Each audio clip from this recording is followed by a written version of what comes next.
so let's start with the report from August of this year. Why was the HALT Act something that you wanted to look at first and foremost? Tom, you may be familiar with the quote often attributed to Dostoevsky that you can judge the quality of a society by the conditions of its prisons. And if that's the case, then we are epically failing, not just in New York State, but across the country. And it should not be a partisan issue how we treat the most vulnerable members of our society, many of whom are behind bars. So as Inspector General, I visited every one of New York State's prisons and spoke with administrators, with corrections staff, and with incarcerated people.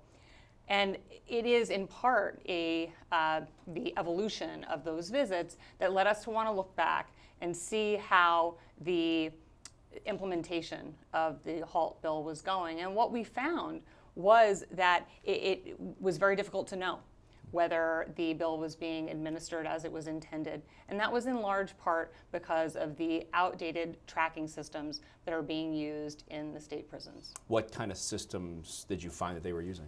So amongst the things that HALT requires are that people who are in segregated housing units are given opportunities to be out of their cell for at least 4 hours a day. And it was difficult to judge based on paper logbooks whether that was being done at scale. Now, I personally have gone into many of these segregated housing units and the rehabilitative units that have been used in large part to try to replace them, and have personally signed into books using pen and paper.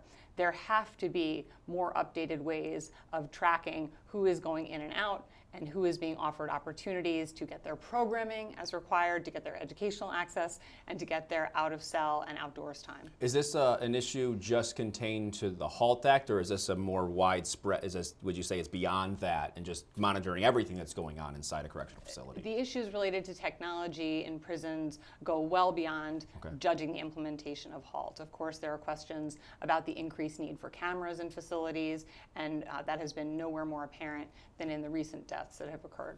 Yeah, when it comes to the language of this, you mentioned segregated housing, I believe it was, and there's also solitary confinement that we know, I think, believes in the language of HALT. Is there any is there a difference between what it's called and the nomenclature here? Does that matter here? So when we talk about solitary confinement in New York State prisons, we're talking about the confinement in the segregated housing units. But it doesn't really confine itself only to those units that are so designated. The law applies to anyone who is being removed for upwards of 17 hours a day. And of course, now it is required that that only happen when there are very specific enumerated infractions committed, and there has been a full evidentiary hearing, and there's a written justification for someone being removed from the rest of the population. Did you find loopholes in the law, in the language at all? I wouldn't say that we found loopholes. What we found was a system that is very difficult to administer, and one whose administration is then very difficult to determine its compliance with. I don't know if you can speak to this or not, but you mentioned difficult to administer. Did both sides, I guess, come together to do their part to administer it?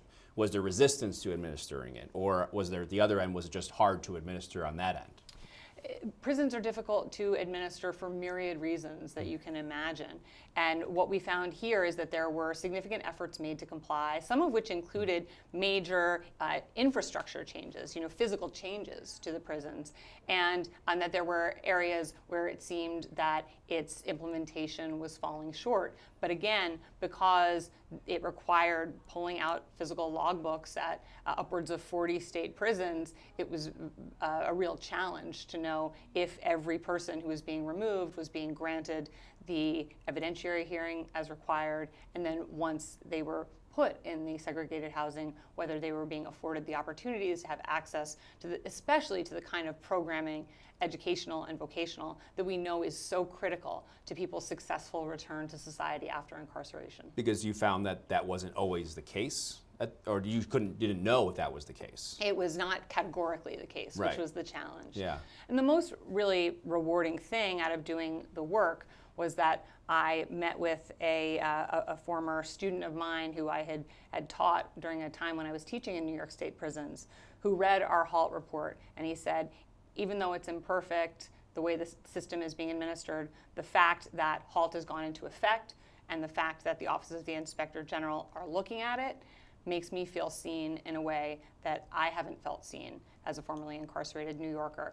So it is really the experiences and voices of people who have been subjected to solitary confinement that need to be considered in its assessment and its implementation, as much as the data, which we are trying to increasingly get our hands around. Could you put a percentage on how much it's been implemented at this point? If I could put a percentage on it, I think that we wouldn't need to continue assessing it, unfortunately. But there are tremendous needs for technological overhaul to enable us to provide the oversight that we're required to provide the Department of Corrections. I guess my question would be, how much farther do they have to go to be able to implement this properly? I think that it is hard to say, in particular because there is so much back and forth right now about which parts are required and which are not, and where the system is overall.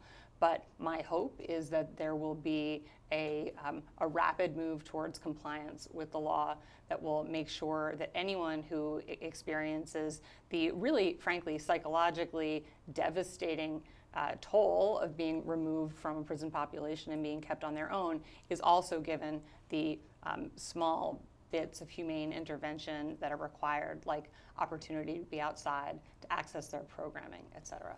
What needs to happen to allow those doors to open to change some of this? Is it legislative funding? Is it more will from the correction facility side? It's going to take an all hands on deck to approach the problems with the lack of technological infrastructure across the department. And that's going to include input, of course, from the people who are administering the system on the inside and from incarcerated people who are subject to it, as well as a will from legislators and from the public to make an investment in making the conditions more humane. What was there anything beyond the technological aspect that you found in regards to this implementation, just in terms of the people or the choices that were being made?